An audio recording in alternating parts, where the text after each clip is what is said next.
Hey everybody, it's DaftHusky, and right now we are going to take a look at the custom level editor inside of Bits and Bops. I know a lot of you have been curious about how people are making custom levels in this game already. Well, yes, the editor is still in development, but there is a pre-alpha build open for you to play test with, and the editor is fully functional. So you've seen custom levels being made.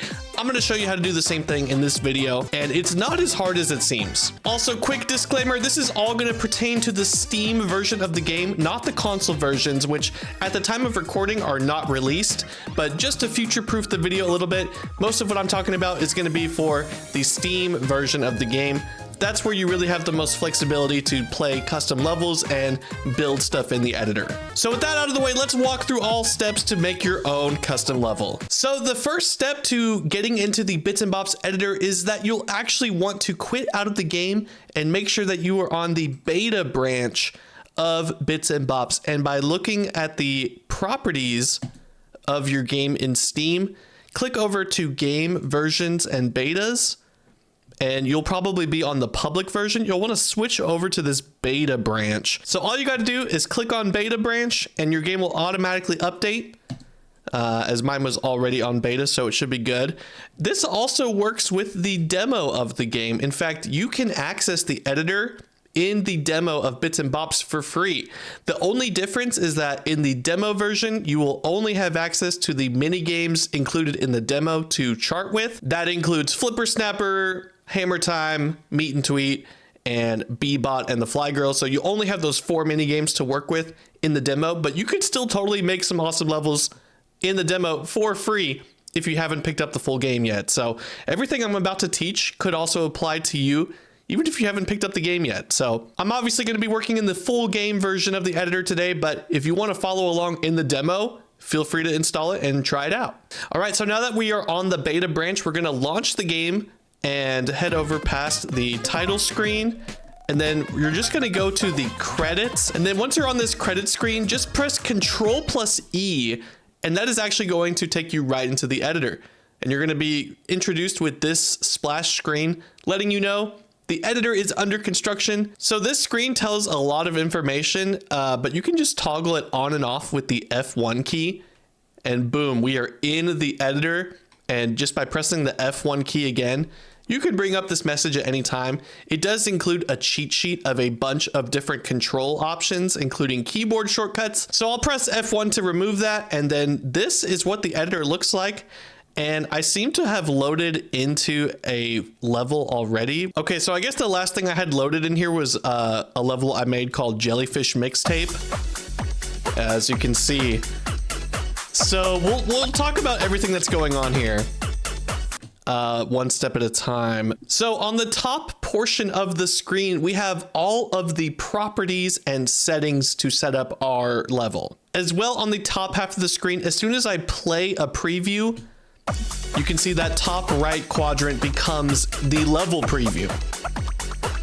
And as soon as I stop the playback, it goes back to showing the rest of the properties. Then, of course, on the bottom half of the screen, that is our timeline. And you see all these different colored bars here representing different events. Everything going on in the level is from all of these notes placed in the timeline. Now, a couple of basic controls here. I can left click at this bar and move the playhead around to where I want to start to play. And then I can just hit spacebar to play and preview what's here.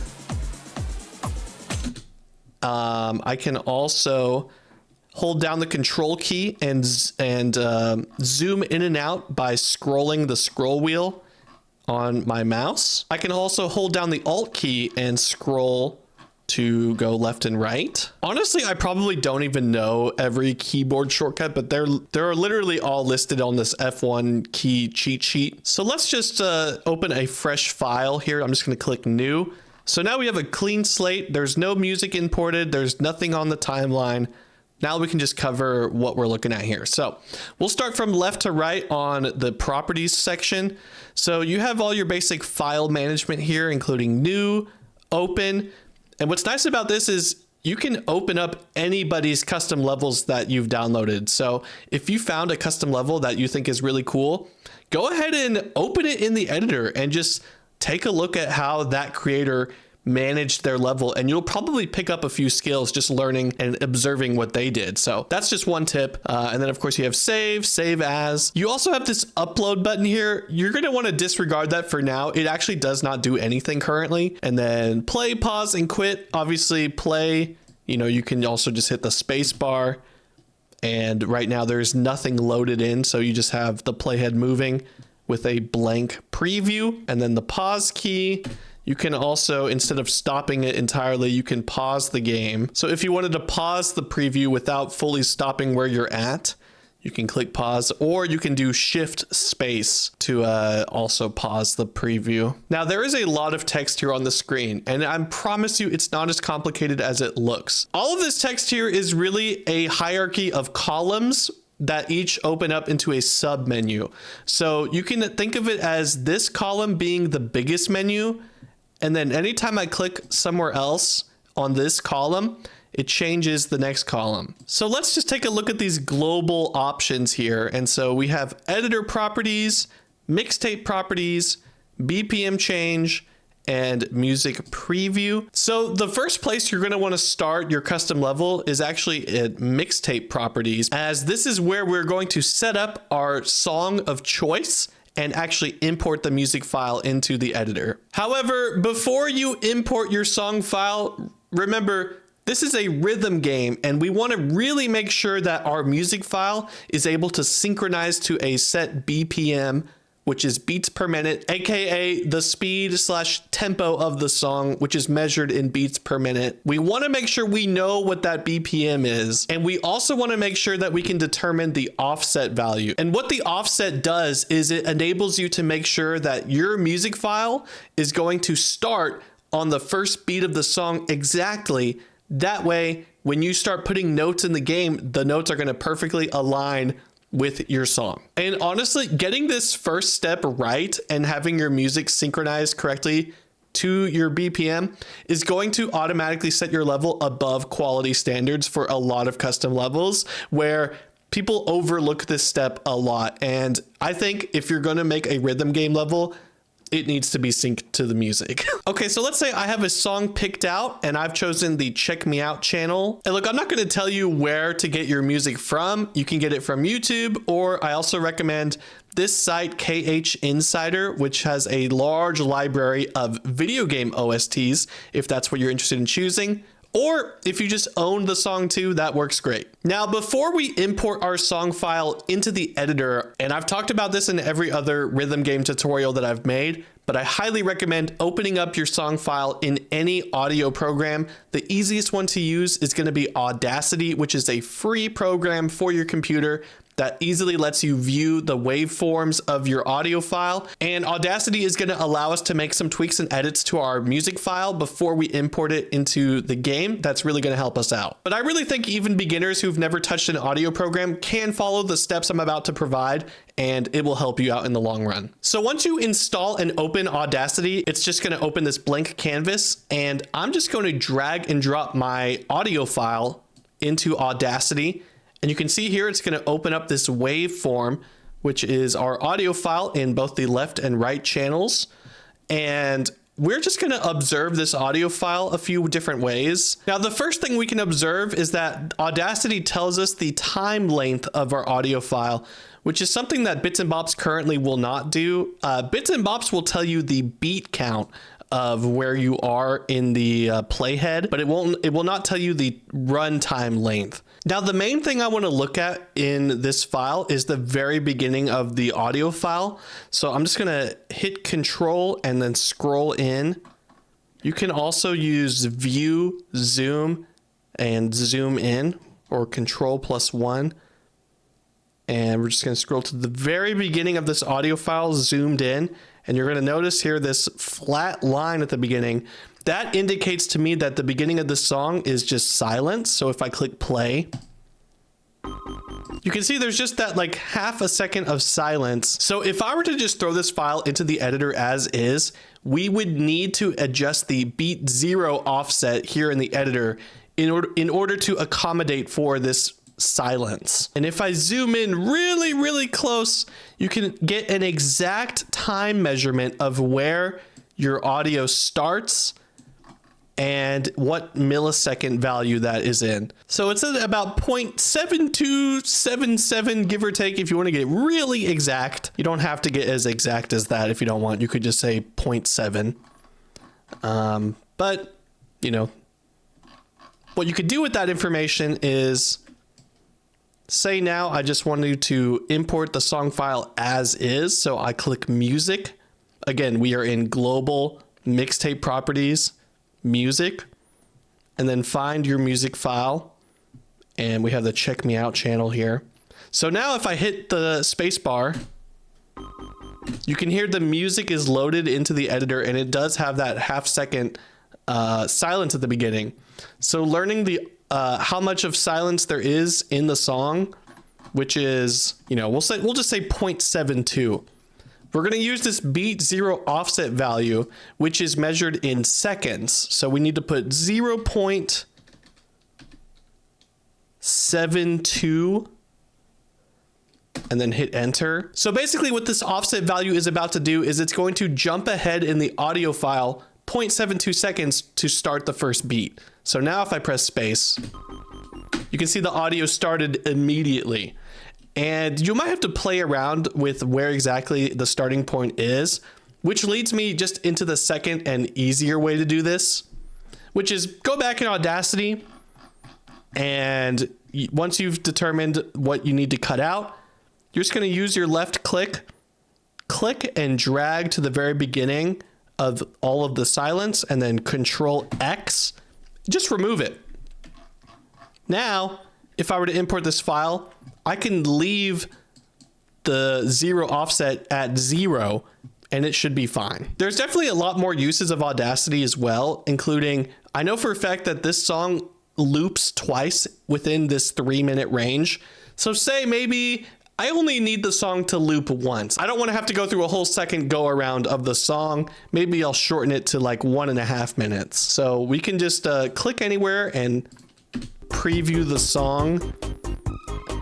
And I'm gonna kind of determine where the loop restarts. Okay, so right about here is where the song resets basically. So I don't really want it to loop twice. So something I can do is just remove the second half. But I don't want to just remove it like a hard cutoff. We're actually going to add our own fade out. So I'm just going to select the second half of the song and remove it with Control X. And then I'm going to zoom in and hit the playback again and just listen for a second. Okay. So this is really where the second loop begins, but instead of hard cutting it off, I'm just going to select the main portion of it here. And with the audio selected, you're just going to go to Effect, and you have a lot of effect options here. But the simplest one I'm going to use is just this fade out, and it's going to automatically create a fade out to the song. So really easy way to shorten the length of a song. If you download a video game soundtrack and it's like a couple more loops than you need, you can easily adjust that in any audio program. I also want to show you one more tip with audio files, and that is that some songs don't open with the first beat of the song. For example, this Spyro the Dragon track has a pickup note at the beginning. So if I were to play it, you'll notice there's some rhythm happening before the first beat of the song, which means if I were to start the level here on this marker, that doesn't exactly line up because you have this kind of fill happening before the song actually really begins. Do you see what I'm getting at? So the song actually doesn't really start until this point right here. So there's two ways I see we could fix this for a level, which is the first way is just to remove the pickup section entirely. It starts here kind of on this tall waveform right here. So I could just select and remove the entire pickup note, but that might have kind of a jagged effect to the beginning of the song. It might feel a little bit weird. Just to have it start without that fill. And you know, for other songs, it might be a slow fade in or like a reverse cymbal effect. You know, there's all sorts of different things that could be at the beginning of the song. But if you want to keep those effects at the beginning, you'll just need to set a negative offset value. And what a negative offset value would do is add silence to the beginning of the audio file. So now if I were to like hit -1, that will add a second of silence to the beginning of the audio file. So you see here, it took a lot longer for the song to actually start playing when I did that. Anyways, I think I've gotten a little carried away with tips and tricks in Audacity. Hopefully that's enough for you to understand just getting started. Also, we're gonna stick with the Check Me Out channel file for now. And I'm going to export that for Bits and Bops so that we have this easier file to work with. And also, I'm gonna recommend exporting as an OGG, which is this option here. And the thing that's better about OGG rather than a WAV file or MP3 is MP3 files sometimes have an inherent silence at the beginning. It could be a minuscule amount, but with the OGG, you're also going to save file space and you're not going to have any inherently placed silence at the beginning of your file. So you know for sure that this will be able to synchronize better. So as a reminder, we cut out the silence at the beginning and then we faded out after one loop of the song and cut out the second loop. So we have that exported and we're just going to replace the music by clicking anywhere on this row. And this is our new Check Me Out OGG file. So now with the beat 0 offset untouched, we're just going to hit the space. And we can hear the music plays immediately. Now we still need to check that we can synchronize it to a BPM. So let's go ahead and figure out what the BPM is of our song. And the way to do that is you can either look it up if it's well known, or I'm just gonna play the file. And then I just suggest going to some website like this Beats Per Minute Online. We're gonna tap along to every beat of the song. So I'm just gonna click 1, 2, 3, 4, 1, 2, 3, 4, 1, 2, 3, 4. Okay, you can see we're getting about between 140 and 138, so that's probably what it's gonna be. So now what I'm gonna do, we're still in global mixtape properties. I'm gonna go to the BPM value here, click on that. It's gonna open up this text field where you can edit. I'm just gonna put 140 and we're gonna try that first. And we're also going to turn on the metronome in Bits and Bops by going to editor properties, metronome, you can see is set to false. We're just gonna click that and set it to true. And now when I play, you can hear there's a little metronome ticking along. And the playhead will also follow the metronome to every beat. And you can see as I zoom in on the editor here, which reminder is Control plus scroll wheel, you can try to visualize and listen for if the metronome stays with the song. Okay, so it seems like 140 is a little fast. So let's just try 139 next, and we'll play it again. And it sounds a little better so far, but once it keeps going, it starts to drag off again if you just listen. Yeah, so even if it sounds like it's matching at the very beginning, you'll want to preview it further along to make sure it doesn't just start to fade off of the beat, because even if the BPM is one single digit off, it will drift away as the song goes on. So with that, let's try 138 this time and listen in.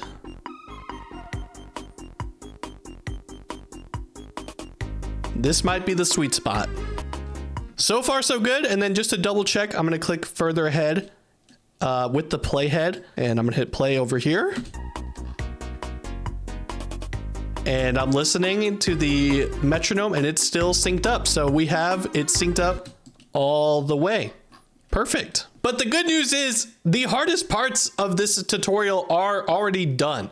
We have set the BPM of our song. We've successfully determined the offset, the tempo. So now the fun begins. Okay, hi, it's a new recording session for me, but so far we have loaded in our song. It is ready and primed to go. Now let's just look at a couple more of the settings here. You can fill in all this metadata if you want, but it's not really going to go anywhere as of right now. So that's up to you. Also, you have the music volume here and it's currently set to 100.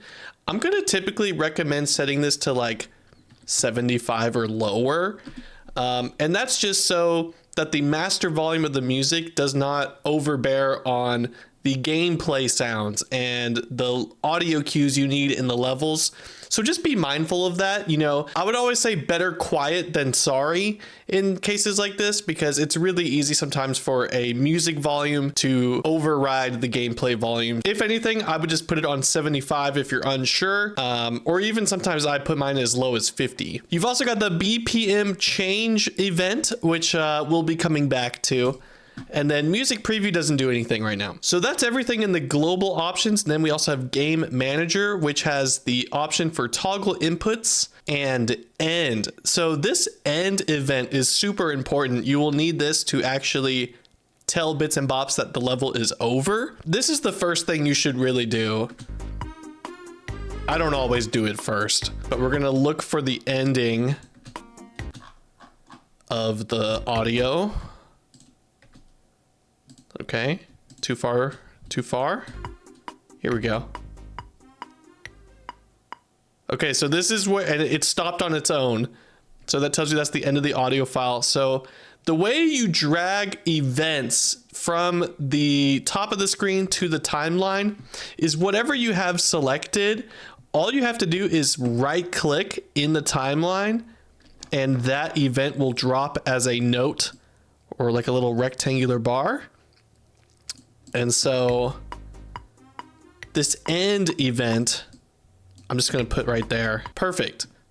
And so that just tells us, and now as we're charting our level, we kind of have a reference point of where the level is going to end, but this is also going to literally tell the game that the level ends here. The toggle inputs property is also pretty important in some cases. Basically what it does is if you add a toggle inputs, it will allow you to enable or disable player input. There's a couple useful reasons for toggle inputs that we'll get into later. So we'll move on from that for now. Next is visual effects. This is a very bare bones list of VFX. You really don't even need to mess with this, especially if you're just learning how to chart levels.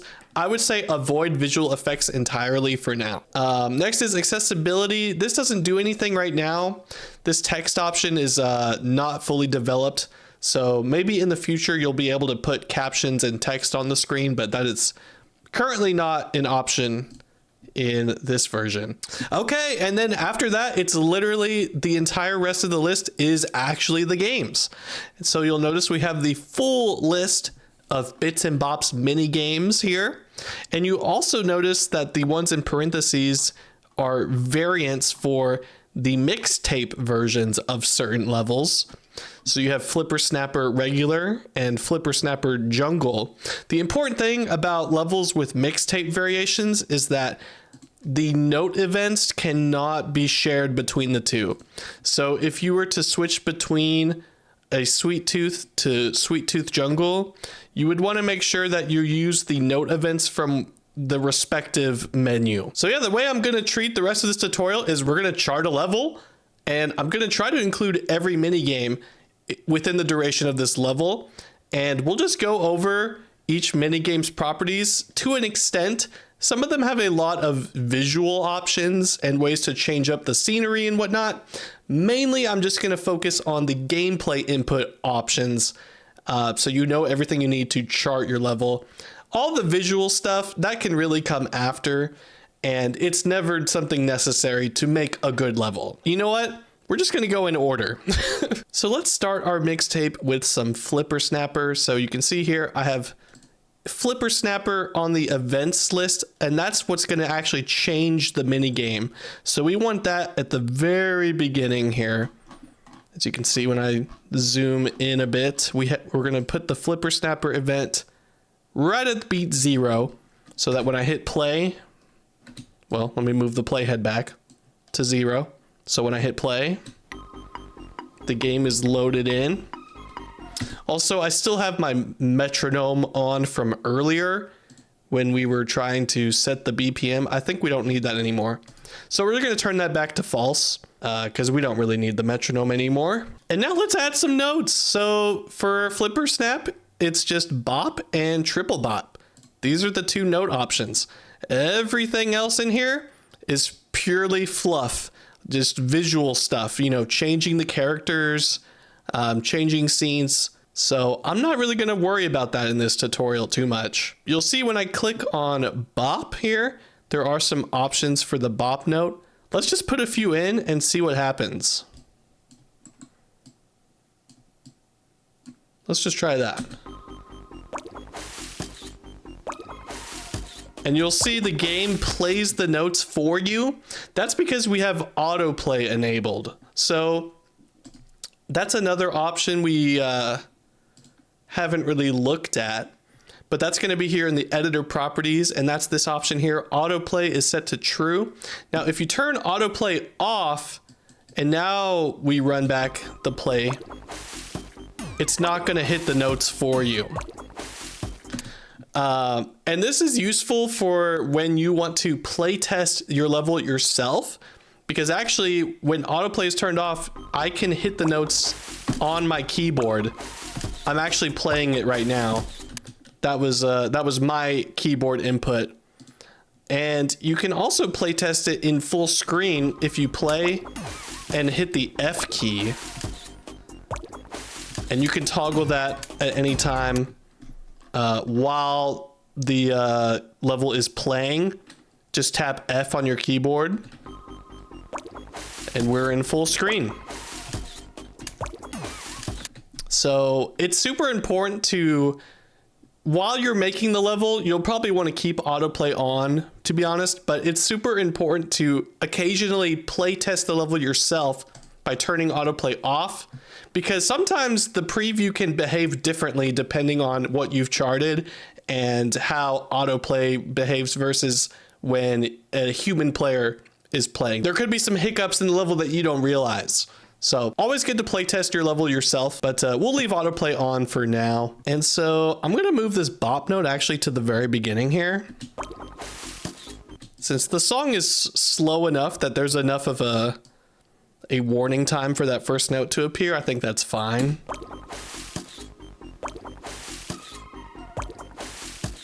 Okay, I kind of like what we're doing here. We're going to keep it pretty simple. I'm going to add a triple bop by right clicking. And you'll notice too, if I zoom in really, really close here, that each time I drag a note around, you can see right now there's 4 different positions this note could be in between the beats. So this is beat 12, and then next to it with the stripes here, this signifies the next beat, which would be beat 13. You can see they're numbered like every 4 beats. So between beat 12 and beat 13, you can see there's 4 positions. This is the snap option. So if you look in global editor, this very first option, the snap value, this is telling the game how many positions you can move between a beat.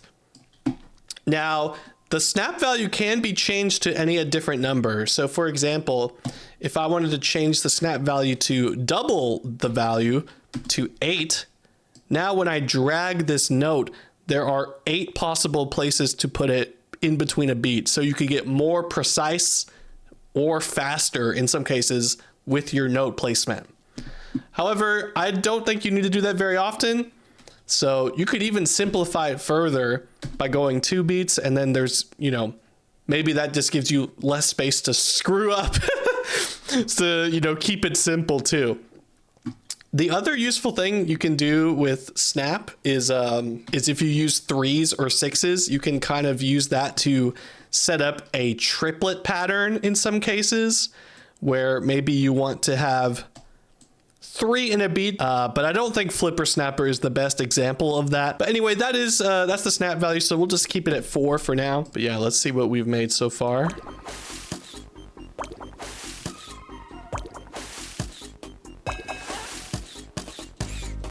Okay, so here's an interesting point here. So here we have beat 16, which is the next section of the song. So I could go ahead and switch over to a new minigame. Like say I wanted to switch to Sweet Tooth. So I put a Sweet Tooth event, but I want to show you something that is a common beginner's mistake. So if I play the level from here,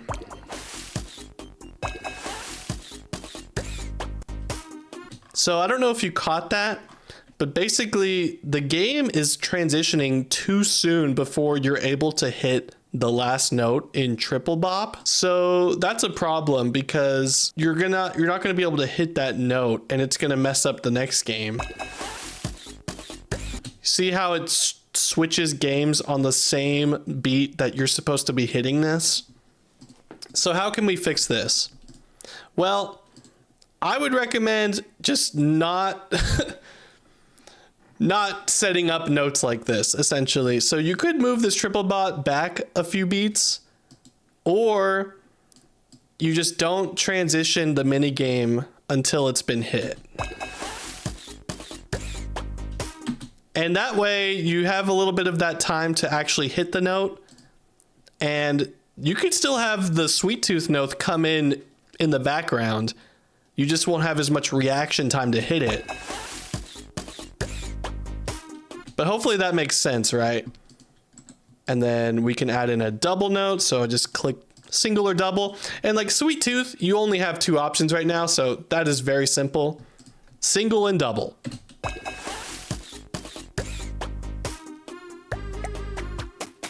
Okay, I kind of like that. Maybe we'll repeat that once or twice.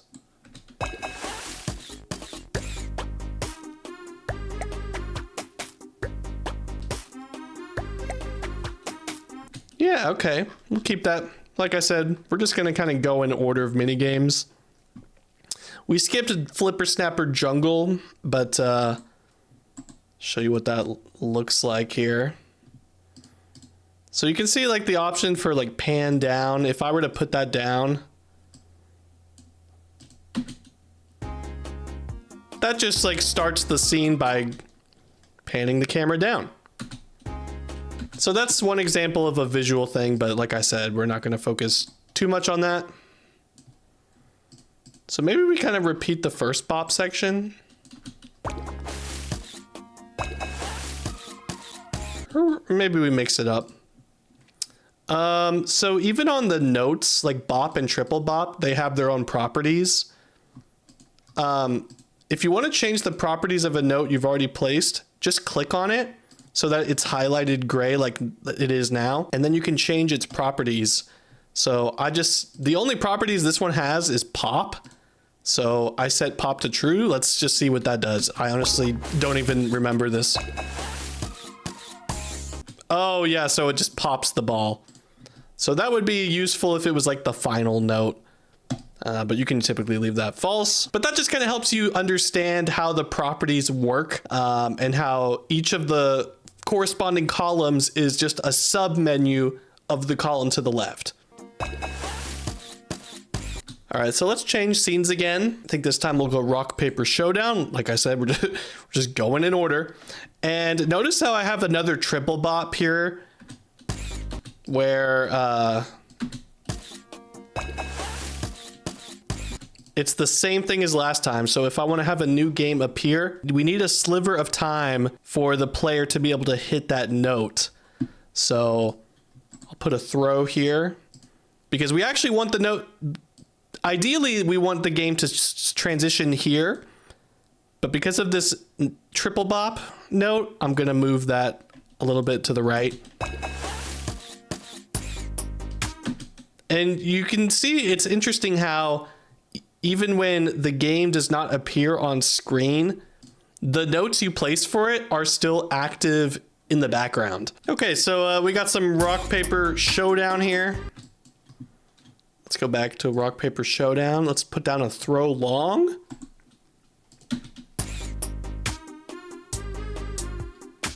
And that one's super simple.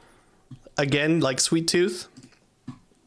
We could even switch to the jungle version. and repeat the same thing. Also, if you want to repeat or copy and paste stuff, you can drag your mouse across the notes you want, and then just hold down your right click button and it will duplicate whatever you selected. So that is super useful for copy and pasting. All right, so let's move on. Pantry Parade. So here's a bit of a different style mini game where you kind of need a bit of a count in. So you could put in this, well, hold on. I need the actual Pantry Parade event. That's what's actually going to switch the scene.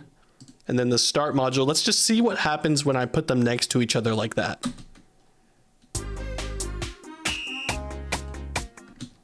So that's gonna cause the ants to start stomping immediately. Now here's another tip with events like this, because when you have a note required to tap on the same beat that the scene is changing, here's the kicker. This is gonna cause a problem because yes, the autoplay is gonna hit it every time, but if a player input tries to hit this note and it's even a little bit early, it's not going to count it. So I would avoid these scenarios where the scene change is on the same beat as a required input, if that makes sense. So the way I would change this is you can either have, in this case, the scene change come in early, or you could just move back the count in to give the player some breathing room to actually prepare. So let's try that.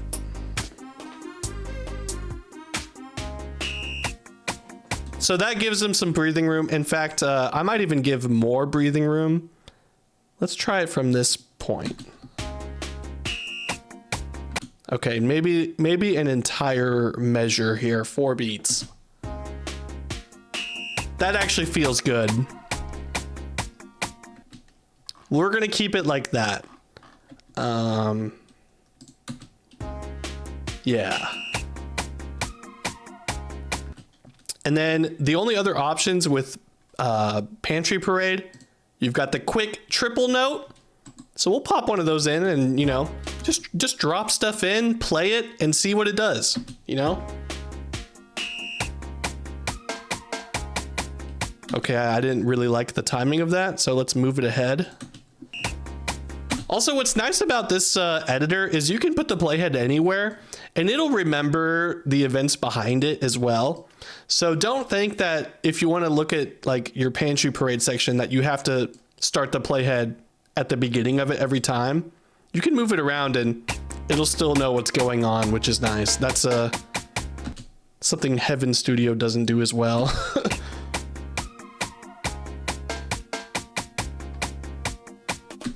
Okay, so that's a good Pantry Parade section.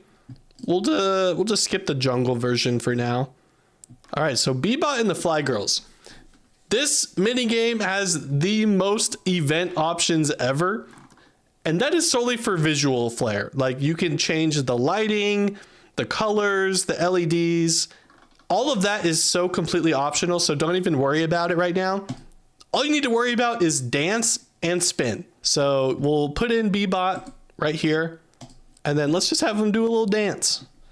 And you're gonna notice something here that we're gonna need to add something for this transition with the Pantry Parade, but let's see what happens without it.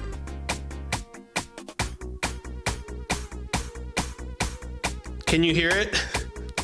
Okay, so actually the ants are still parading in the background. So we need to tell them to stop. So we need to actually go back to Pantry Parade. And this is true for Pantry Parade and also Globetrotters. In the case of minigames where you are just keeping the beat, like a keep the beat style where you're just marching, it doesn't stop. You also need to use the stop event to actually stop them when you move on. So that stop event right there works pretty well. And this is also where the toggle inputs option is super handy. Where is it? Yes, here in Game Manager. So this is what you'll mostly see people using toggle inputs for, is when a keep the beat section is ending. So for Pantry Parade or Globetrotters, you'll want to take a look in toggle inputs and just put 2 of them, one to disable inputs and then one to immediately re-enable. So what that's going to do is it's just going to disable the player from hitting this one note, and so the game won't react if they try to continue stomping after the new game appears, because they won't have much of a warning for when the scene changes. So this just helps them not to mess up in a case where it wouldn't be fair to the player. So we can look here now. Okay, in that case, I think this stop event kind of came too soon. But if we keep the stop event here, it's fine if we have these toggle inputs to disable it. And you can see it's not interfering with the note beforehand, so that's good. If you needed more space to fine tune this toggle inputs, you could totally increase your snap value if you needed to adjust even a finer detail to get the toggle inputs where you need it. I know this is confusing, but basically what this will do is if you play test the level yourself and you add this toggle inputs false event, anything before a true value appears, you won't be able to hit anything. So it's really a safety measure. And then because there's no notes required to hit here, we'll just re-enable the inputs right after. So it's really a detail that nobody is supposed to notice, but it will go a long way in improving the quality of levels in your level making journey. Also, I kind of just put the toggle inputs on the bottom row. The row placement does not matter. That is totally up to your own choice, the way you want to organize your notes. In fact, you can even add more rows to the tracks. Currently it's set to 10, but you could even go further to 15 or 20 or so on. And then that way the notes start to shrink a little bit between the rows, but I'll just leave mine at 10 for now, because that's usually all you really need, but you can always go more, which is a nice option. All right, so let's add some more Bebot notes here. I think I'll add another dance right after that one. Might be interesting. Yeah, this could be kind of a cool pattern, and then a little spin to end it.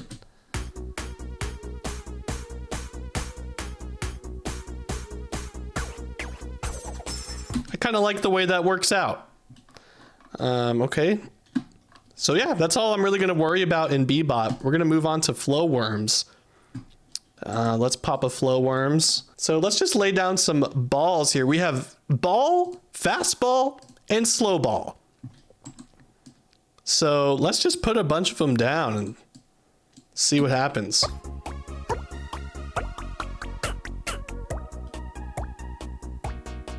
So something to take note of here is that when you place these ball events, the ball is going to land where the note ends.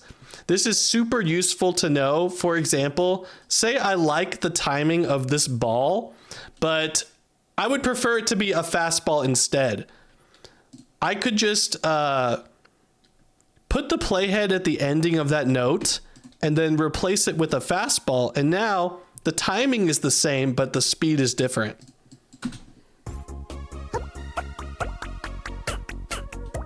So that is a super helpful tip to get you started with flow worms. Also, if 2 notes end at the same period, they will cancel each other out. So you're not allowed to have 2 of the worms land at the same time. You'll see here, the game just completely cancels out the second one. So you can't even have 2 at the same time. The game won't let it happen.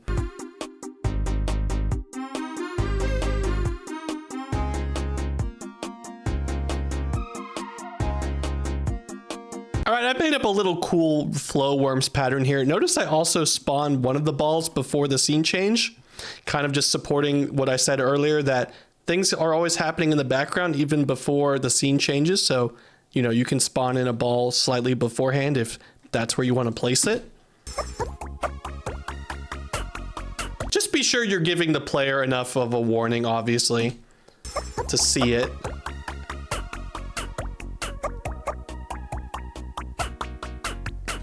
Okay, I really like that pattern. The one thing I want to change is I'm not really a fan of the two regular balls sitting next to each other. I kind of want to give that some variation. So like I did earlier, I'm just going to swap one of these regular balls for a slow ball. But I want to keep the same timing, so I'm just going to put the playhead at the end of this ball note, and I'm going to take my previous slow ball, make a copy of it by holding right click, and then I can use left click to move it around. You can see the notes here are kind of overlapping in the editor. That's fine if you want to keep it that way. I'm just going to move it to a different track just so I can see each note clearly. But you can see here it's going to end at the same spot. So let's just see how this plays out.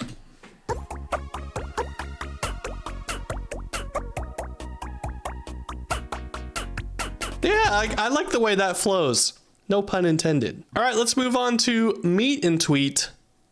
I'm going to add a meet and tweet event here. And then in this one, it's pretty simple. You just have tweet and long tweet. Those are your two note options. Everything else is just visuals. You can mess around with the visuals if you like by dropping events, messing with their properties. We're just going to focus on the rhythm.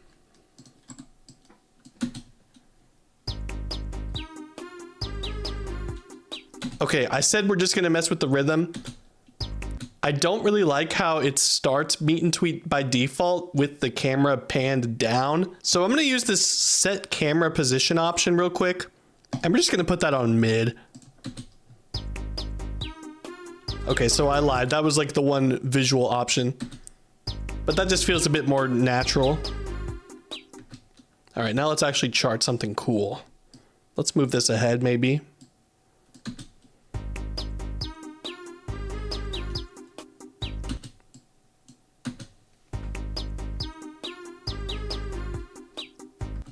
Okay.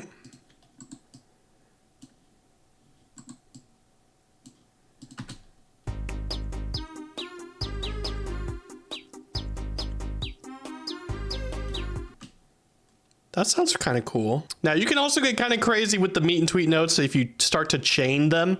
Obviously try to be fair to the player, but you can obviously have fun with it too. So this might be an interesting quick chain in succession.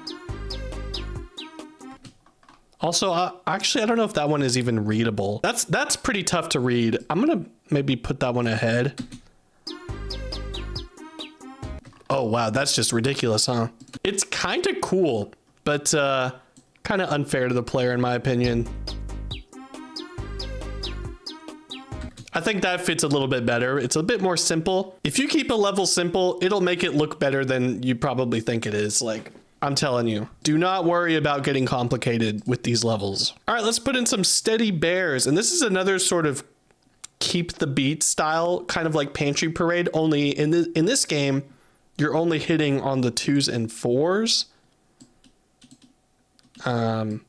So let's just try putting the steady bears and start on the same beat and see what that does. So you can see the start event here is giving a count in for the game ahead of it actually starting. So a lot of events do that. You'll start to notice. But I think that gives enough of a headroom, and luckily there's nothing that we have to hit on the same beat as the scene change, so that's good.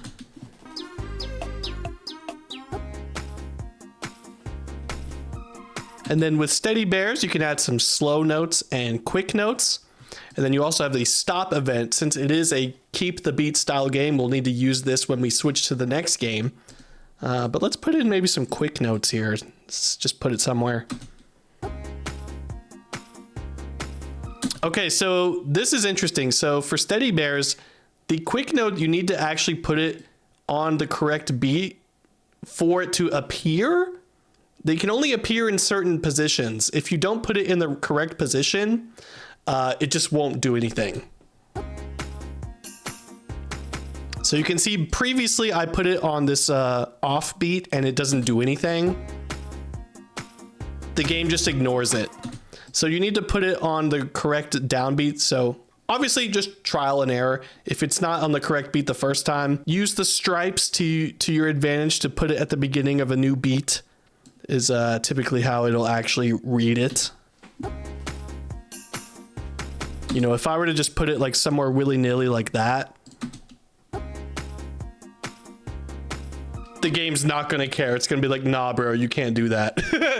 So put it on the whole note at the beginning of the beat, and make sure it's on the right beat, and then it'll actually play. Then maybe we'll put in a slow note.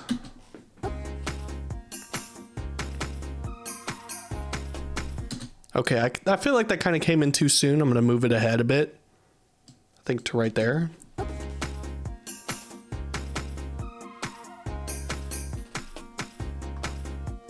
Nice. Honestly, that's good enough for me. So let's put a stop event right here, and then we're gonna move on to a new mini game. All right, next is pop-up kitchen. So I'm gonna place pop-up kitchen's event here. And then in this one, you have single, triple, and spray notes. So let's just place a few of them down. Okay. The pattern I like to use with this one is just to do a bunch of single notes. You can obviously do whatever you want. I kind of like the flow of just having all the single notes in a row. Let's play it back from here. Make sure this transition works.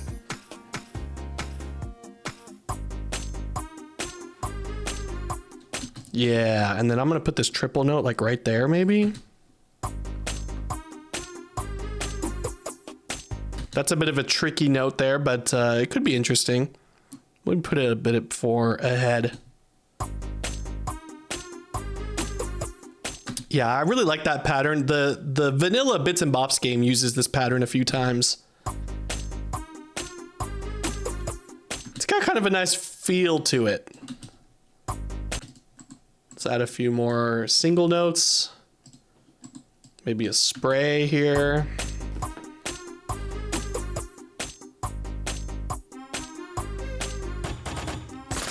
Okay, wait, actually remove this one, put that one back.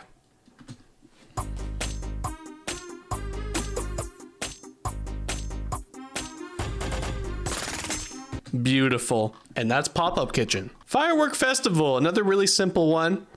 We're just gonna spawn in the event. Let's light a firework.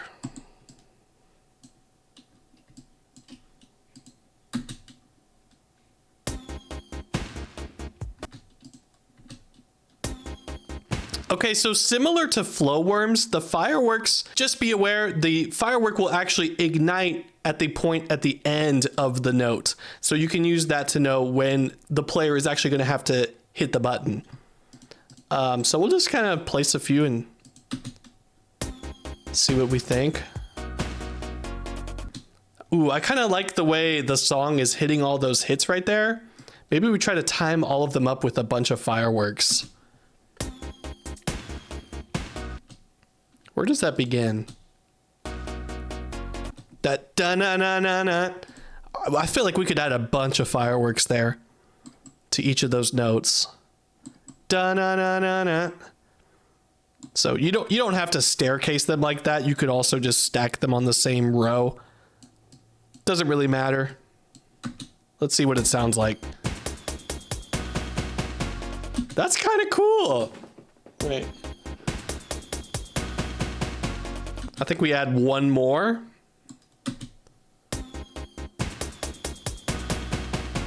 Yeah, I kind of like that. The only other thing to know about fireworks is the position is completely random by default, depending on where on the screen it launches. You can set a manual position for every note if you want to incorporate some kind of visual flair into the fireworks. You can also set their color. So I'm going to leave mine as default. I'll just mess with the first one maybe. But you have these color wheel options when you click between color and highlight color and manual position. So when you set the manual position to true, then you can mess with the X and Y values to put the fireworks somewhere that you want. Like I said, I'm just gonna leave it on default, but the options are there.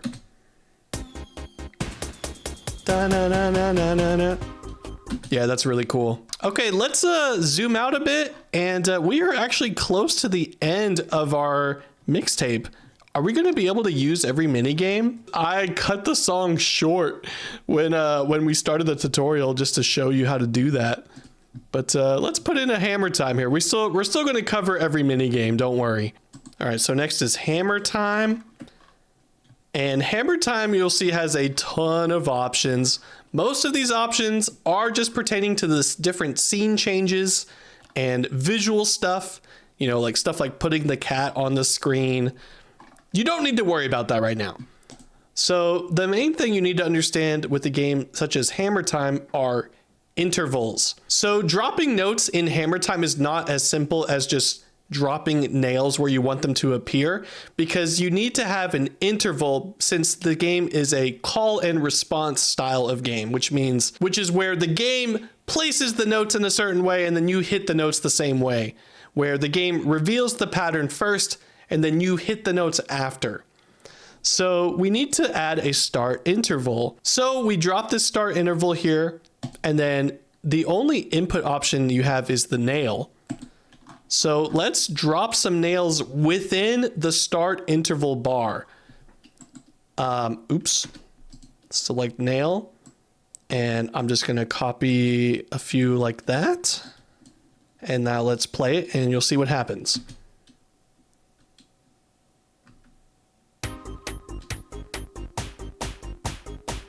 And so you can see it places the 4 notes, and then you're actually hitting the notes after the fact.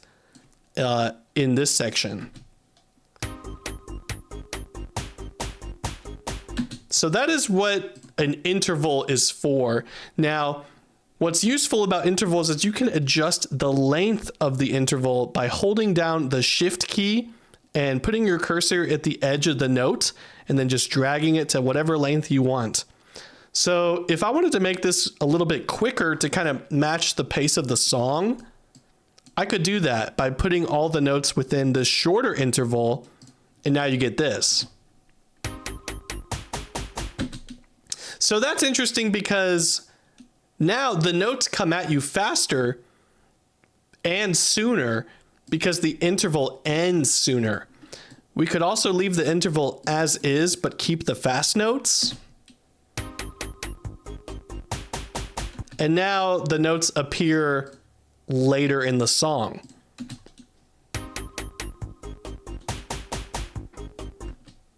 And you can have a different variety of intervals if you want to mix it up. You don't have to keep the same one each time. For example, like this.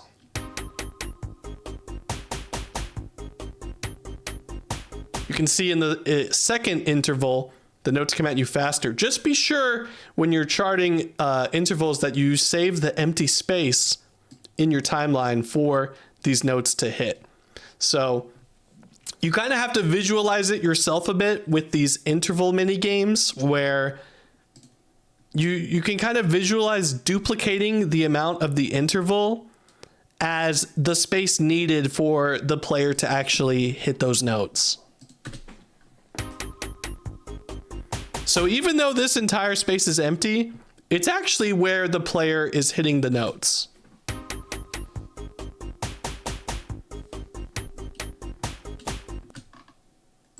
And then we can add maybe one more short interval.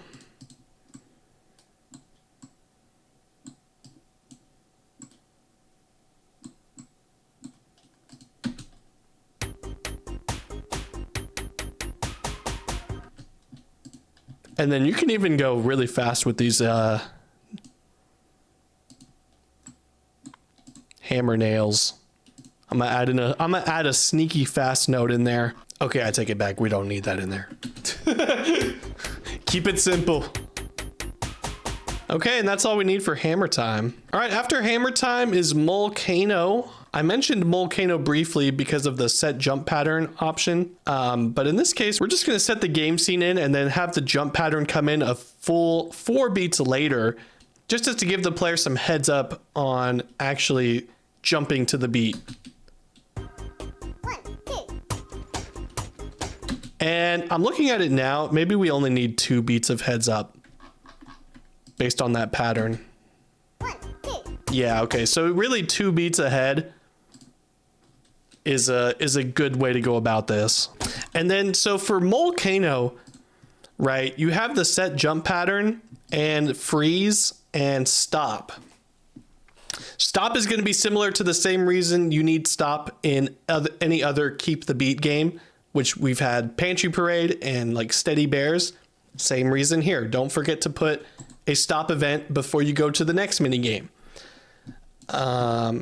And then of course you have the freeze, which is like hitting the brakes. We'll just put that down somewhere. So this is also kind of particular where you want to place this at the exact right note, or it's going to feel weird. So that goes well.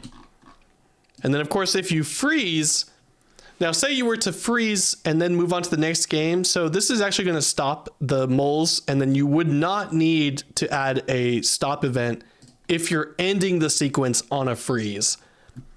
So either way. Now, how do you get the moles to speed up or slow down or anywhere in between?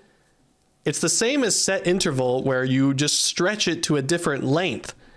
And if you want a faster pattern, maybe I want to double their speed, you need to half the length of the pattern note. And I'm just going to move the stop note away for now. So let's see what this sounds like. 1, 2. 1, 2. So you can see there, it gives the double speed amount by just halving the size of the first interval. And you can even get funky with it. Like if you've played Ocean Mixtape, you know, they kind of jump into like a 3/4 pattern. You can do that as well by scaling it to a beat and a half. So like these are the 3 main speeds that the base game uses. You know, you have your standard speed, double speed, and then your funky 3/4 speed. But you can obviously do any speed you want. So if I were to put in the 3/4 speed, maybe we can see what that looks like. 1, 2. 1, 2. Yeah. So you could totally put that anywhere. I'm not going to use the 3/4 speed for now. Maybe we'll try double. 1, 2. 1, 2. That's a bit too much awkward silence. 1, 2. Okay, and then maybe we'll just put the stop event there. So anyway, now we're on to President Bird. And what can we put in here? So President Bird is exactly like Hammer Time, where you have the start intervals and then you put in the notes. The only difference with President Bird is you have 2 different note types, talk and the stress notes, which are the hold notes. The other thing with President Bird is it only displays 4 notes per interval. Now you can add more than 4 notes in an interval and it'll still register that in game, but it's not going to show each of the notes on screen because that's never really intended in the base game. So I'll show you what I mean by that. If I, let's see.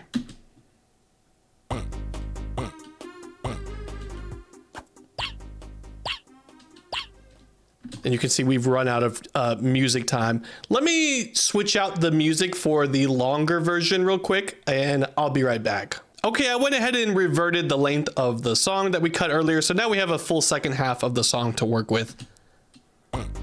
And we're here on President Bird.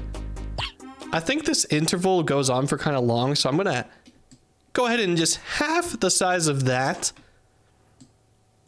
And then let's see, how do I want to do this?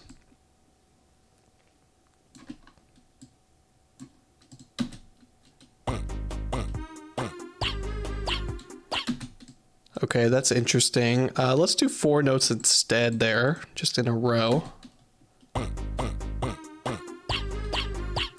So you'll see, like, if I were to add more than 4 notes, I could do that. It's just not going to show. You see, it'll kind of mess up the visual.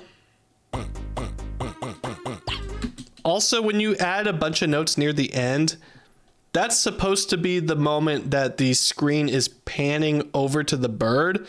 So it does kind of mess up the visuals if you do that. So I would try to keep that simple from adding notes like in this region near the end of the interval. Or that's going to mess up the visuals. So once again, just like hammer time, the amount of time it takes for the player to hit the inputs, if you just duplicate your interval, it will tell you what period of time the player is actually taking to hit the notes in your interval. And then if you want to change that timing, you can adjust this length any way you see fit. Let's actually put in some faster notes here. Let's do it like this. I kind of like the way that synchronizes with the notes of the song. Dun dun dun dun. I like that. It feels good. Dun dun dun dun dun dun. Okay, and then you can see it automatically pans the camera back. So we could add another interval here. And then let's add some stress notes. We could kind of do it the way the base game does it. Bit of a cool pattern there.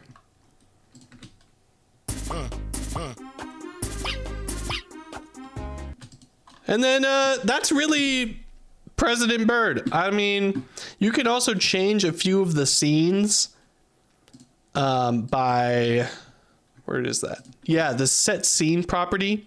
If I wanted the second interval to be in a different position, you can just pan through a few of them here. These scenes are not fully animated the way they are in the base game. So it's a little bit more still in development in that regard. But that one's got a fan animated actually. But like, I know if I change it to a commentary show, like it's a still frame. Like typically in the base game, this guy would be like pounding the desk or something. So, you know, it's all still in development, pre-alpha editor, as a reminder. Let's put this one on an electronics store. Sure. All right, we'll move on for now. Let's go Snake Down. Snake Down, really simple. There's actually no scene change properties for this one currently. Maybe there will be in the future. Let's put Snake Down right there. And let's drop some coins and gems. Okay. And actually the default scenery here is in the sky, which is cool.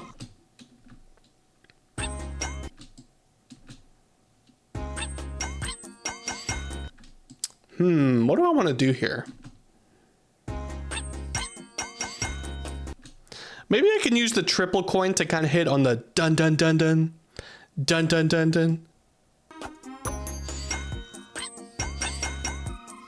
Oh yeah, actually let's put a gem there instead of a coin. Like that.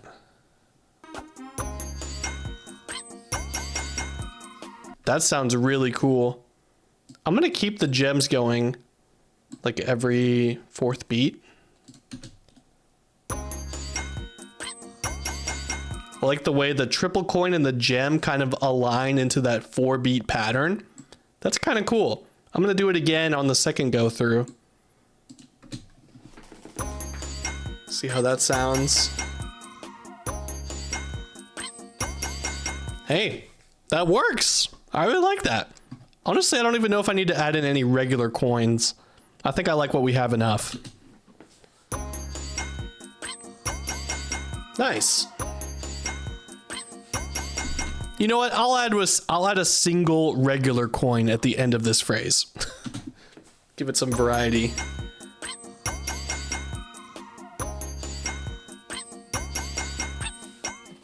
And then we're moving on.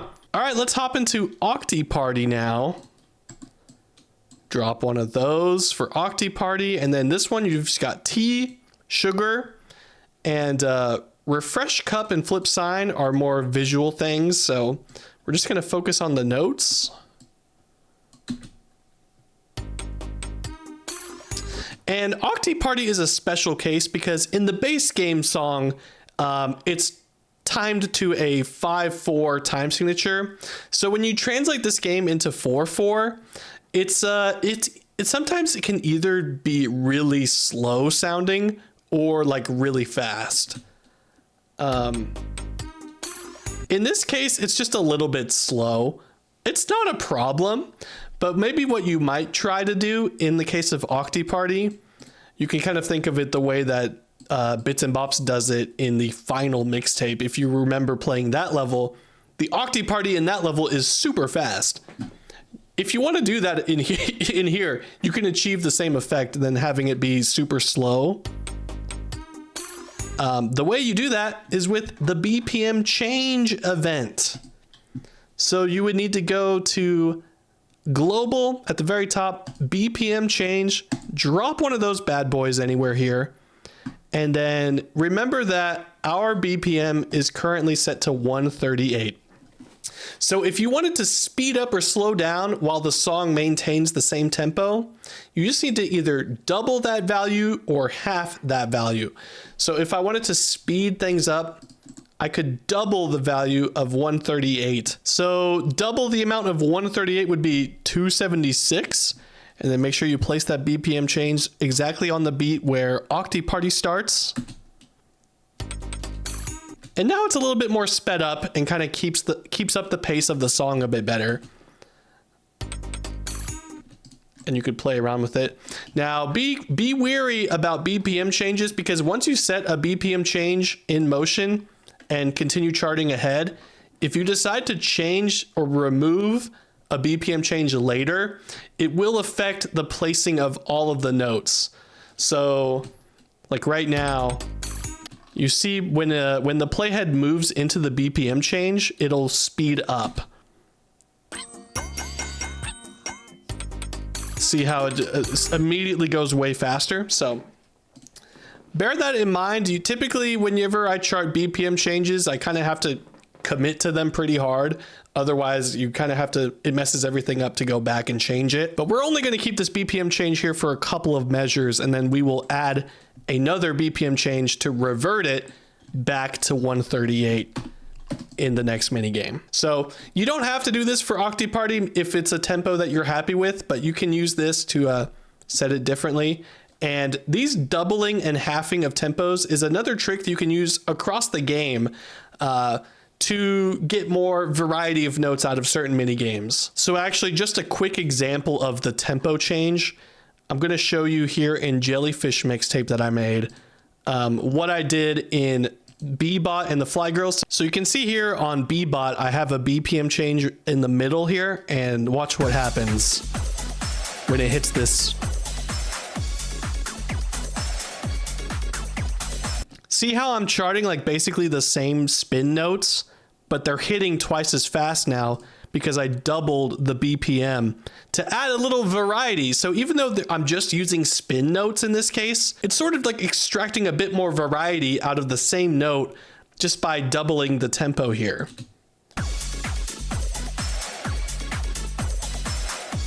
Speeds up. And then right back down. So then when it transitions to the next game, it's back to the original tempo. So yeah, you just double and half tempos to your liking. And that could be a cool trick to put in your back pocket. Okay, anyways, back to the Check Me Out channel song. Okay, that's a little bit crazy. Let's move these, space out these T notes a bit. Move this BPM change further out until we know where to put it. Nope. I'm gonna put that like there.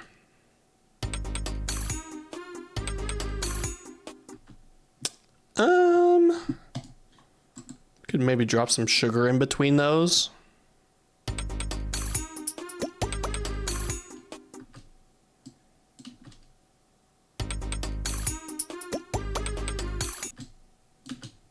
Okay, I've come up with a phrase that I like for Octi Party. And then I put the BPM change where we're gonna switch over to the next game. Okay, and now we're moving on to Globetrotters. We'll place that there. And then I'm gonna allow the player a few beats to prepare for this step. And this is another keep the beat format, just like in Pantry Parade, Steady Bears, and Volcano. So that just allows the player a few heads up notes before the stepping begins. Like if I were to start it, and obviously it's helpful to do that, especially after a really busy section like Octi Party, where if I were to actually put the stepping at the very beginning, it would be really hard to even notice that count in while you're trying to do this sugar note. It's just really, it's kind of indecipherable. So yeah, let's keep the step note a little bit ahead, give some breathing room to the player. Let's just see how this flows.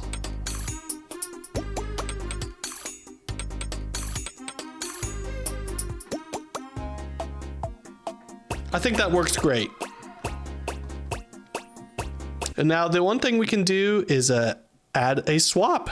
Now the one fun thing about swapping in Globetrotters is, unlike the base game, you can swap for as long as you like in your custom level. So the swap will initiate at the beginning of the note and you'll actually be swapped by the end of the note. So let me figure out where I want to put this. Probably going to put it on this beat right here.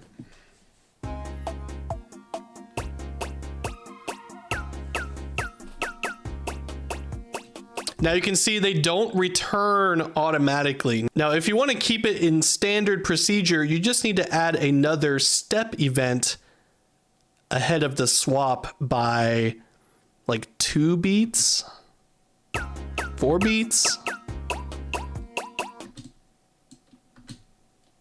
Sorry. Yeah, so this would be your standard procedure swap event where you have the swap and then you put the step event 8 beats later than the swap starts at. That would be kind of the most normal way to use the swap event.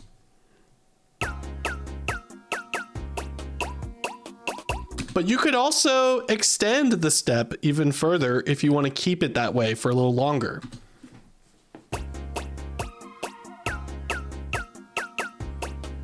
And just have them up there.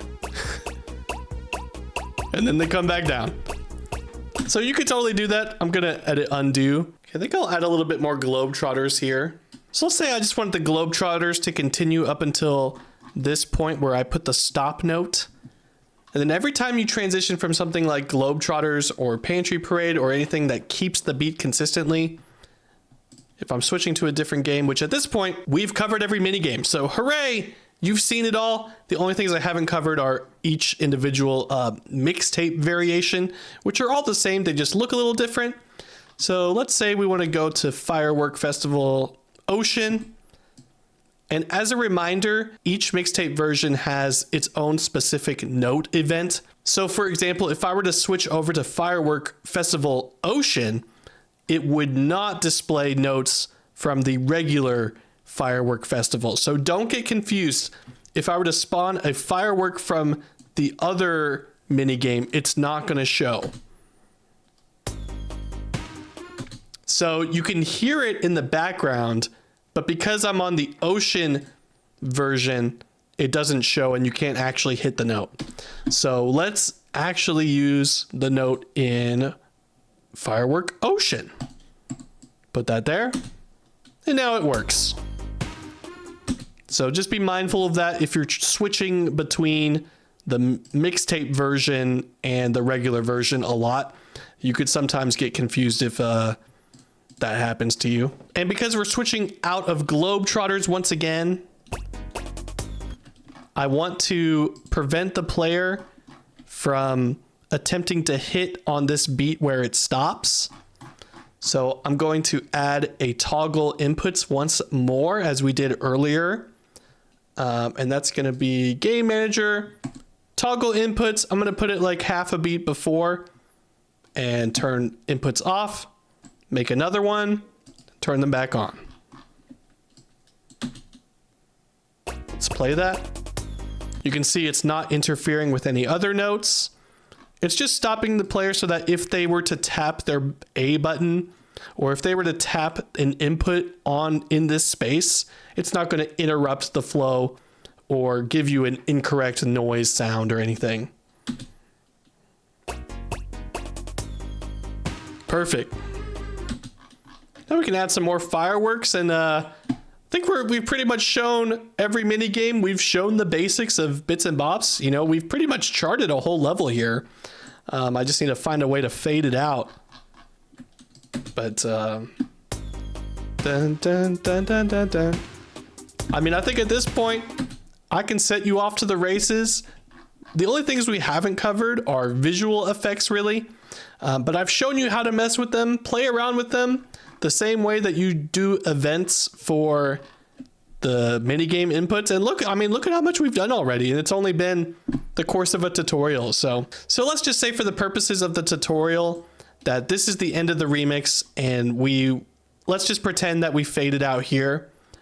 For now, I'm just going to hard cut it off with the, where is it? With the end event. So if I place this end event over here, then the mixtape will just end right at that point.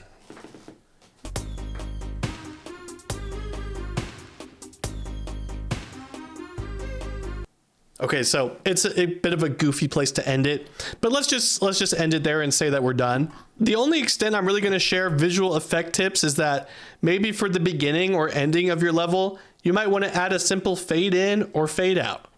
So let's say the song is fading out, so why not match that audio fade out with this visual fade out? And as the music fades out, just kind of, you know, it's a nice way to accompany if your song has a slow volume fade out to add the visual fade out. And that's honestly all I really have to share for the basics. Of course, when you're done with your level, you know, you can save it. The first time you save, it'll save as, and you can choose to save as a BOP file or an RIQ. I would just leave it as a BOP file, as that's kind of the new standard now that the full game is out. This is just my folder of custom levels here.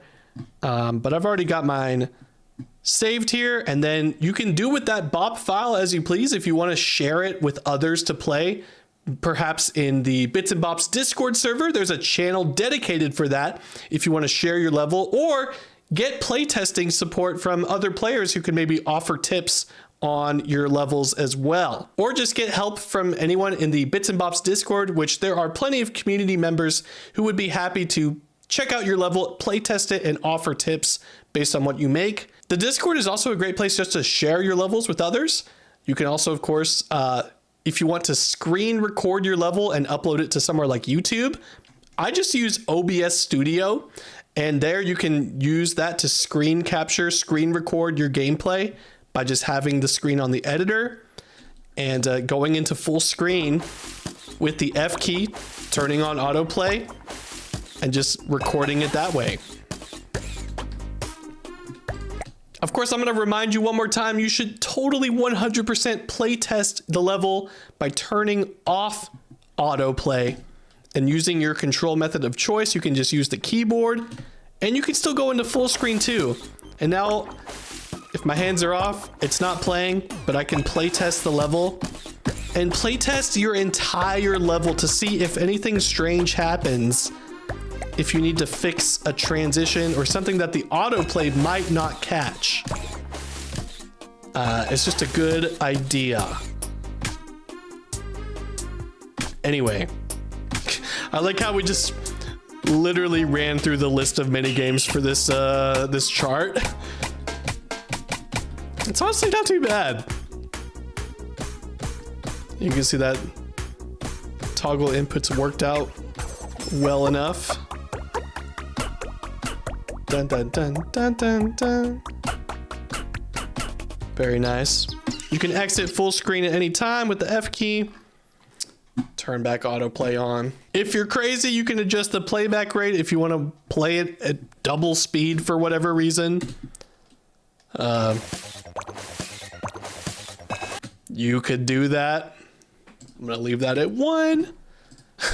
And yeah, that really covers the basics and parameters of this tutorial. Guys, if you found some use out of this tutorial, leave your comments below. And if you have any questions, feel free to ask them in the comment section of this video, or head over to the Bits and Bops Discord server, and they have a mods and mixtapes channel where you can talk about the editor or ask questions there as well. There are plenty of community members who would love to help you. Also, we did not cover certain mod installations which can be used in Bits and Bops for things like the custom textures mod, which is developed by Anon User Goal. So that is something a bit outside of my breadth and scope, but just know if you're interested in the custom textures mod or adding custom textures into your mixtape or other mods that come out in the future, you can basically keep up to date with those in the Discord server. But yeah, this was really meant to be just a base level, getting you started making custom levels tutorial. See you next time.